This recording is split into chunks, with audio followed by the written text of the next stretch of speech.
Right, what about this then? Let's just quickly, before we go to the new players, what about the Mikyx scenario? So obviously Mikyx, again, another player that, listen, he didn't have the greatest year, but like most people, if you go back 2 years ago, consider him one of the best players in the world, blah, blah, blah, so super duper good. Right, the story with his is interesting because this one to me, Carlos, is more about actually how players treat the off-season and stuff publicly. By the way, if people didn't get my hint earlier, what I'm implying was just as someone like Perks could overtly use information to his advantage, teams like, spoiler, Fnatic, it's weird how all this news always comes out and seems to play right into Fnatic's hand, isn't it? Oh, it's going to be sold for what? If people don't get it, that just means their source is Fnatic. If people really can't figure it out, it's obvious. Yeah, I don't know. Of course it's Fnatic. I mean, of course, but I mean, that's that. I mean, I thought that is like anybody with a glimpse of intelligence would know that. You'd hope so, but they don't always get it. They don't always figure it out. So, okay, on the Mikyx one, right, the story here supposedly goes that you guys had, like, again, it was like over $1 million buyout. Like, you said all the stuff publicly what the buyouts were. You did it on Twitter when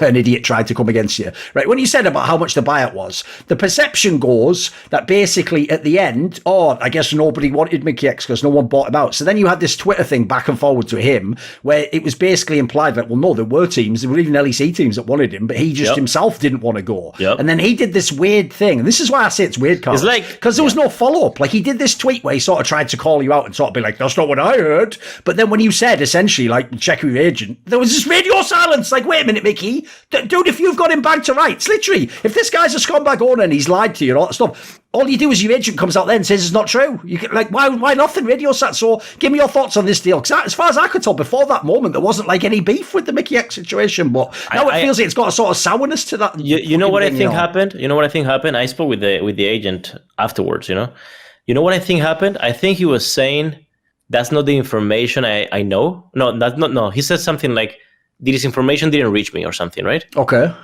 He said something like along the lines of this information didn't reach me, right? But I think he was referring to the price actually, when in reality, like no agent or player knows the price the team is selling a player for. So maybe he was referring to that. I mean, I haven't spoken with Mickey, to be honest. Okay. And by the way, like he did reach out to me on WhatsApp and actually I don't want to say apologize because to be fair, I don't remember, but it was like, hold on. Let me actually, I will not read it to you, but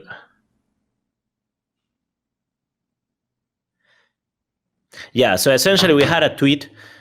So we told Mickey, we help you build a tweet, so that to help your off season. Yes. Sorry, to help sell you to a great team after spring split, right? And we were gonna, like, I mean, the goal is to sell him. I don't want to stay on a fucking contract, right?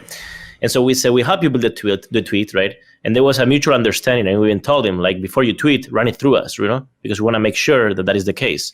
And he didn't do that. So he apologized to me for not running on after all of this happened. He apologized to me for not running the tweet through us as approval, essentially. Okay. Now he's not taking like he's not taking like he's not apologizing for everything bad or whatever. But you can clearly see that there's no bad blood or anything. It's just that something between what I understood and the fans understood from that tweet and the reality is off, right? And what we understood from the tweet, when I read it as well, I was like, what the fuck? Was that no team... That what I understood from Mickey's tweet is that he didn't know there was interested teams in him. Right. When in reality, what I think was, and again, I haven't spoken with him about this, but I did speak with the agent, was that maybe he meant that the amounts of money we were trying to sell him for, it just didn't reach him. But that's not common knowledge for players nor agents. That's like between the team and the team we're trying to sell the player to, right? So anyway, that's honestly like these kind of things that look so mysterious and Machiavellic. Sometimes it's just as dumb as player is just tweeting shit because this is an emotional moment. He's read maybe something on Reddit or on Twitter that triggers him. Then he says some shit. He doesn't think about the consequences of doing that. He doesn't think about, oh, fuck, Carlos is not like every other owner. Carlos will actually bring out the receipts or something, Or I don't know. I don't know what goes through the people's minds, but sometimes it's not that deep. It's not as deep as people make it out to be. Sometimes it's a dumb fucking tweet that makes everything weird, Sure. And I think this was one of those situations. Like, again, I had nothing to hide. I think the offseason with Mikyx, we did everything we fucking could, man. Like, we spent so many hours trying to make it happen. And by the way, when this tweet happened, well, with the Twitter exchange happened between Mikyx and I had team owners come to me on WhatsApp and say, how the fuck does he dare doing this when I have spoken with him and he was asking blah, blah, blah, you know, like, yeah, details. But basically, yeah, that's what it is. Want to see more cool, funny, interesting clips based on topics from my content? Well, subscribe to this channel then, or, you know, be a pleb and don't.